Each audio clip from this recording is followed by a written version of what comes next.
I, 33, female, am an adopted child. My adoptive mom, 63, female, adopted me as a single parent when I was a year old. She says I'm her lucky charm because a week after she brought me home, she met my adoptive dad, her future husband, 70, male. They hit it off and were married within a year. 2 years later, when I was 4, my sister Sienna, now 29, female, was born. Our parents, I call them mom and dad because they are my mom and dad, have always been transparent with us. I've known for as long as I can remember that I was adopted. Dad adopted me soon after he married Mom, but the fact was never hidden from me or from Sienna. We weren't treated differently. We were raised as siblings and loved the same. Our grandparents, both maternal and paternal, also loved us equally. I recently learned that initially, my paternal grandparents did not like the fact that Dad had married a woman who had adopted a child. But Dad put his foot down and said that if they wanted him in their lives, they had to treat me like his child. I have been very fortunate to have had the most understanding parents, and I thank God every single day that Mom chose me. Sienna and I also shared a good relationship. It wasn't perfect, just the usual sibling stuff. She used to wear my clothes and I'd get mad and I'd embarrass her in front of her friends. Then she would get back at me. Nothing major, just everyday, normal girl stuff.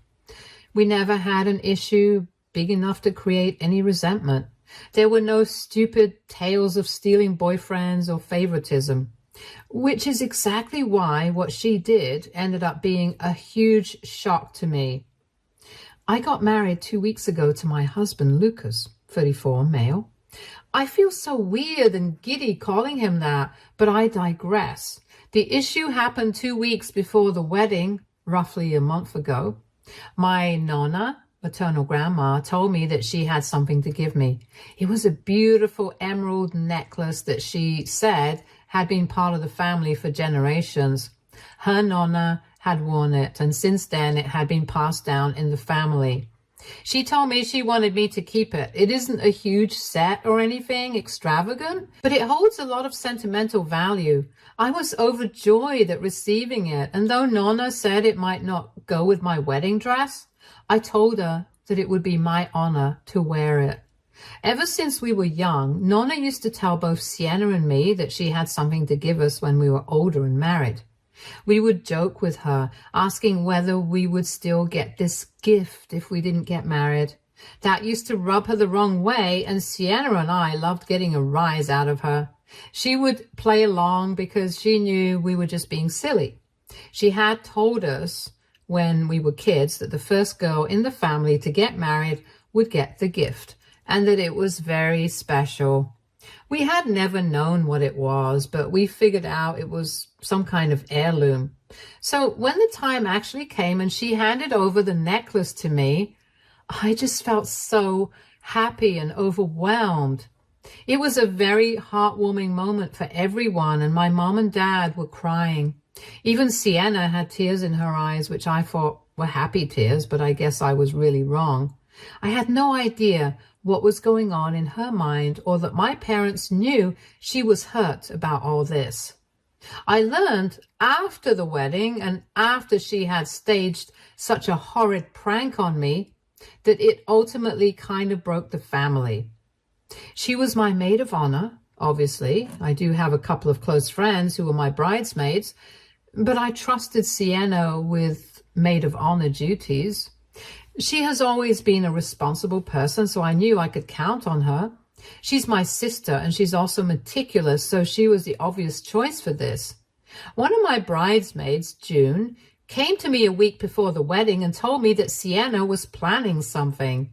She said it was meant to be a surprise, but Sienna wasn't allowing any other bridesmaid to check what she was doing. June found this odd and said she wanted me to know that this was happening behind the scenes. I told her there was nothing to worry about, and I was sure it would be something nice and sweet. Boy, was I wrong. June tried to check again, but I assured her that there was nothing to worry about. It was just Sienna being thoughtful. On the day of the wedding, as I walked down the aisle, I noticed that the music that was supposed to be played wasn't. Instead, a video started playing. The video was from my bachelorette party, which took place right after Nonna gave me the necklace. It wasn't indecent or objectionable as such, just that I was really drunk and enjoying myself with friends. I was mortified when I saw it, and so was Lucas. The video showed me and a few friends on top of a table wearing shorts and singing songs from Moana, all while drinking and making goofy faces. It was actually a fun video, but it was also private, not meant for everyone to see, especially not like this. When I saw the video playing, my feet froze and I looked around helplessly for a few seconds. Sienna was supposed to be in charge of the music, and she was standing right there laughing. I glared at her, but she kept laughing. Tiffany, one of my bridesmaids, ran and stopped the video, so it only played for about 30 to 40 seconds, but that was still too much. I could see Sienna mouthing that this was a prank, and that it was all so funny seeing my face like that. I genuinely wanted to slap her because what she had done was vile and cruel. Thankfully, I composed myself. I smiled, walked back, and asked one of my other bridesmaids to make sure my entry was perfect this time. Sienna had ruined the day for me, though. I tried to brush it off and enjoy myself, but it was no use.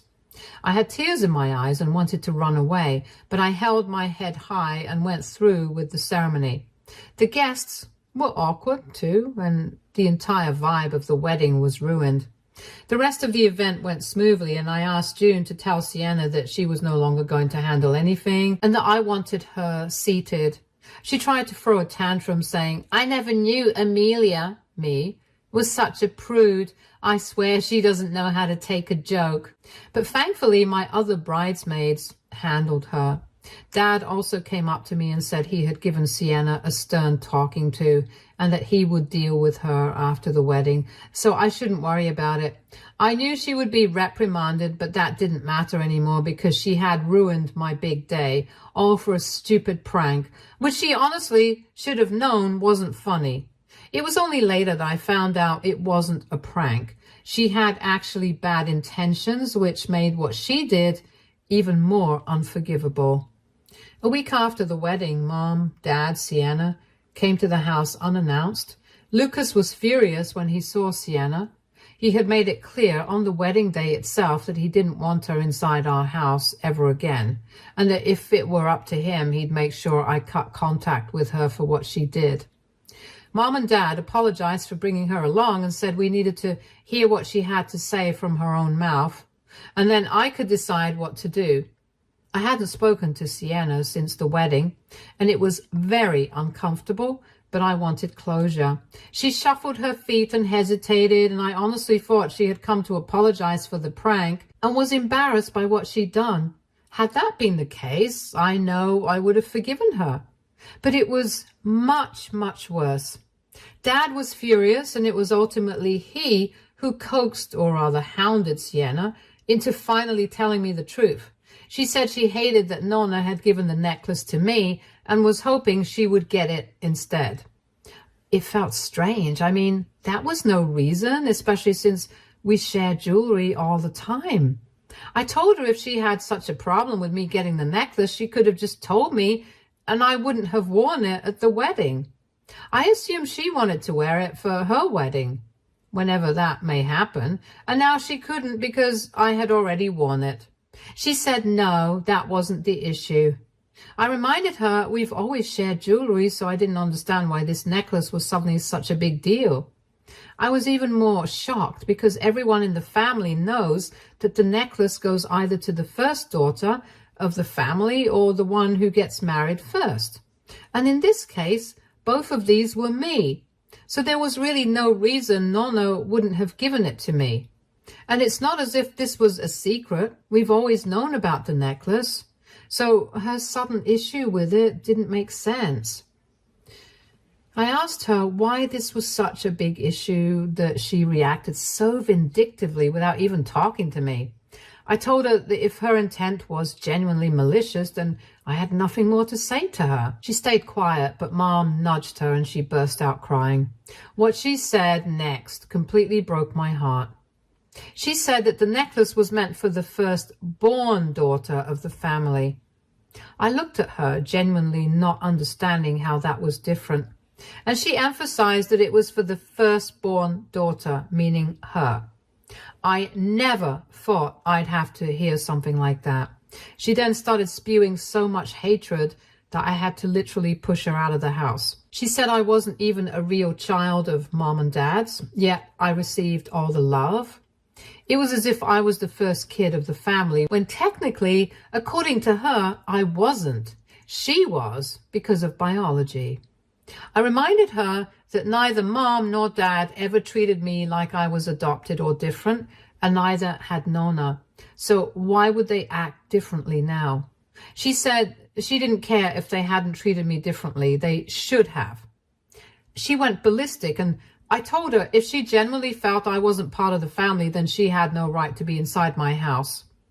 Lucas took the cue and told her to get out, which she did. Mom went with her. She was inconsolable but furious. But Dad stayed for a few minutes. He hugged me, apologized for how things turned out, and assured me I would always be their daughter no matter what.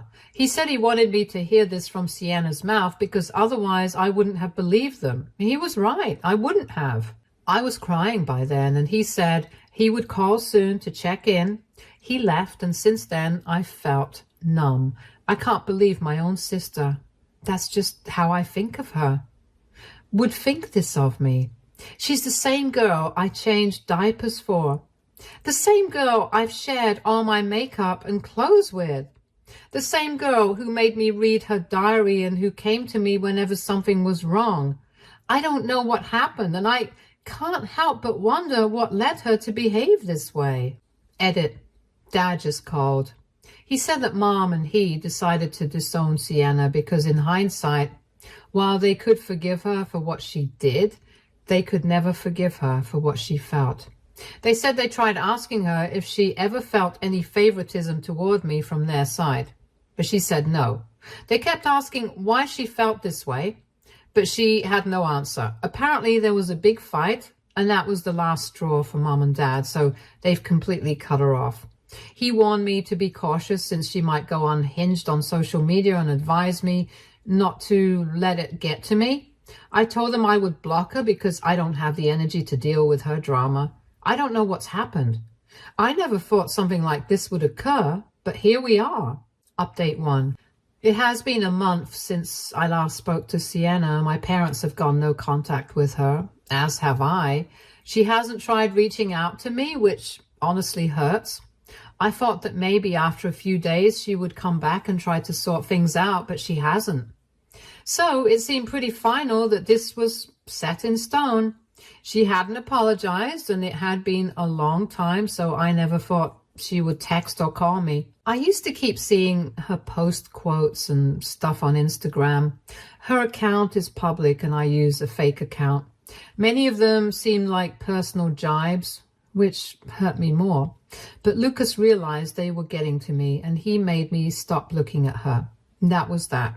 But suddenly last night, I got a call from Pops, my paternal grandfather. He lives a few states away, and it was quite late at night, so I got very worried. I picked up the call, and he said that Sienna was at his place and that she had nowhere else to go. He told me that he had taken her in, but she wasn't telling him what happened and why she showed up at his doorstep in the middle of the night. And he wanted to know if I knew anything, and I told him that I hadn't been in touch with her for about a month, so I had no idea what was going on. He said he would talk to her and get back to me, but he hasn't yet, so now I don't know what to do. Part of me feels that I need to stay out of this mess because she has clearly communicated that she doesn't see me as family. If that's the case, then she is welcome to live life as she wants. But another part of me is worried about her and her well-being, and I can't help but feel guilty. I know it's because of everything that happened that she is in such a state, and that she must have felt very alone to go to Pops. None of us were talking to her, and now she was in trouble and couldn't ask any of us for help. I just hope Pops gets back to me soon, because despite everything, she is still my sister, and I will always love her and worry about her. Update 2. This situation is much, much more serious than I thought. Pops called me and said that Sienna is on the verge of a mental breakdown and he won't be able to handle it alone. I asked him if she told him what was happening, and he said that she had, and that if she hadn't come to him for help, things would have been much, much worse. Apparently, Sienna has a long-term on and off boyfriend, Mason. She knew him in school, and she had a huge crush on him. Initially, we encouraged her little crush because she was young and we thought it was harmless. But when she was 15, she and Mason got together. He was a nice kid at that point, from what Mom and Dad told me, but soon he turned dark. And by dark, I genuinely mean scary and sinister. By the time he was 17, he was known as the bad boy of the town. He and Sienna were on and off by then, and no amount of counseling from either Mom and Dad or me could get her to leave him. He had regular run-ins with the cops. He was into alcohol and drugs and was overall the last guy you'd want your family to be around. We tried knocking some sense into Sienna, but to no avail. All of us had hoped that once she left for college, things would get better. That's why we were overjoyed when she went to college out of state. By that time, she had also broken up with Mason for good and was focusing on moving forward with her life. When she went to college, she started dating other guys, and I was relieved because I knew that her experience with Mason was enough to completely mess up her head. She met good guys in college, and all of us thought she had learned her lesson. Clearly, that was not the case. Right after she graduated, Mason got in touch with her again. She never told us this because she was afraid of how we would react. She admitted this to Pops. She said she didn't want us to think she was a dumb girl, and she didn't mind catching up with him after all these years. And as you all might have guessed, they got together again. Pop said she believed he was a changed man. He apologized profusely, and they got back together. Sienna has hidden this fact from us for almost 6 years now, maybe more. And all this while, she and Mason have been together. From what Pops described, he is still a rotten egg, and all that has gradually rubbed off on Sienna, too. Sienna confided in Pops that they started living together 2 years ago when Mason lost his job. He had nowhere else to go, so he moved in, and she was happy because the relationship was progressing. But gradually, he began poisoning her against us, especially me. The thing is, Mason has always known that we don't like him, and he knows that I absolutely hate his guts. When I found out, when they were in school, that he was into drugs, I actually told Sienna that she needed to break up with him, or I would take matters into my own hands. She obviously told him, and he has villainized me ever since. Anyway, according to Pops, it is Mason who has been influencing Sienna against us. According to Sienna, it started gradually. Initially, it was just a few offhand remarks about me being adopted, and when she tried to stop him, he would act all innocent. Then the comments got worse. They used to fight about it too, and he would deny saying all these things tooth and nail, somehow convincing Sienna that she was the one who thought these things and was finally feeling safe enough to express them. He literally programmed her through and through, and she started to believe him. The tipping point for her then came when Nona gave me the necklace. He had somehow convinced her by then that none of us loved her, and everyone's focus was only on me. Completely untrue. She just lost it at that point, and in some twisted way, me getting the necklace seemed to confirm everything he had been feeding her for years. Then the prank happened. She was cut off from everyone. Even her friends were disgusted by her, so she was completely isolated with only Mason to rely on. It didn't take him long to start abusing her. I think he knew by then that she had nowhere else to go. He had ensured that she dug a grave so deep that she wouldn't be able to climb out of it. When she came to Pops, it was after a very huge fight where she genuinely feared for her life. He had punched holes in the wall and broken some things over a very trivial matter. She knew she couldn't go anywhere but to Pops because none of us were talking to her. I can't believe she has been going through all this, and I feel so guilty. We should have been more aware and more involved in her personal life. I can't stop thinking about what she must be going through. I am going to fly down to her and talk to her. I know what she did was wrong, but she's my sister, and it's my job to protect her no matter what. She has literally run for her life, and I can't help but blame myself. Maybe she could have asked for help sooner if things were okay. We should have noticed the signs of her being manipulated. It's just horrible. Pops had asked me not to tell Mom and Dad for now, and I won't, because at the end of the day, we need to respect Sienna's wishes. She has already gone through so much, and I would hate for her to suffer again in any form. I just hope I'm able to get that son of a bitch to answer for what he's done, because I know I'm not stopping until he pays for what he has done to my sister. Update 3. Sienna is back home with me.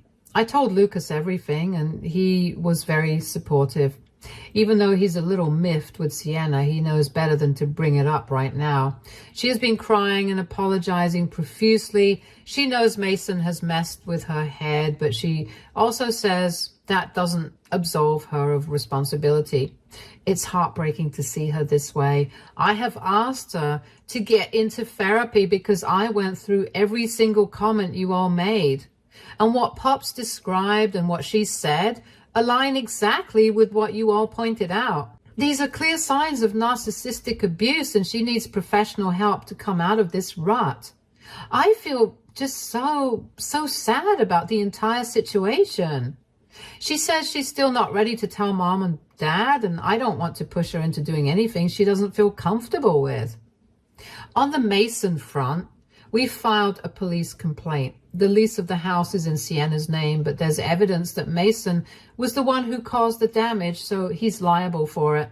The landlord is a sweetheart, and he has sued Mason for property damage. He's been very supportive of Sienna, which is a godsend if you ask me. So Mason is done for. There are 2 cases filed against him simultaneously, and he keeps calling Sienna to beg her to reconsider. I would have her block him, but our lawyers say anything he says now can also be used as evidence, so we need to tolerate this if we want to see him brought to justice. It's a tough time, and it's going to be a long legal battle, but I'm ready to fight it all and support Sienna through it. She's still very despondent, and her self-esteem has plummeted to the core. She has become a shell of herself, and I hate to see her like that. I know the road to recovery will be long and tiring, but she has to do it, and I'm so thankful that she made the decision to go to Pops. If she hadn't, none of us would have known what she's been going through. Ever since Mason re-entered her life, he has been trying to isolate her from everyone. She told me he would show jealous streaks and make a scene whenever she went out with friends, so gradually all of them stopped inviting her. Then he caused issues within the family, and all this while he contributed nothing, just sat on his fat and claimed he was looking for jobs. All the financial responsibility was on Sienna's ever since he was fired. I honestly believe he wasn't fired. He quit because he wanted to mooch off of her. I can't believe how foolish Sienna could have been, but I know this is not the time to say that. She is going through a lot already, and the last thing I want to do is make her feel worse about herself. I just hope this issue gets resolved as soon as possible and we're able to move forward as a family. Update 4. This is going to be my final update. Sienna is now in therapy. Her therapist nudged her to talk to Mom and Dad, so we did. It was a difficult conversation and they were heartbroken.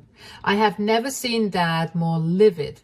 And if we left it to him, he'd go and kill Mason with his bare hands.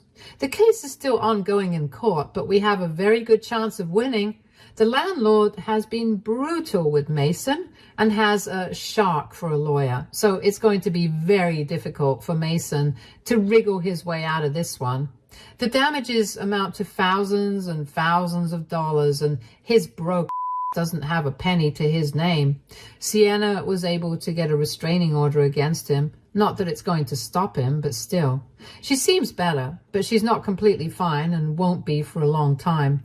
Things are moving forward, and hopefully they will get better sooner rather than later. Sienna has also finalized a small apartment for herself and will be coming out by the end of the month. She's still in the same city, so I'll make sure to keep catching up with her. The last few months have been crazy, and I just hope that now I am able to enjoy my married life. Stay tuned for more stories from our girl relationships.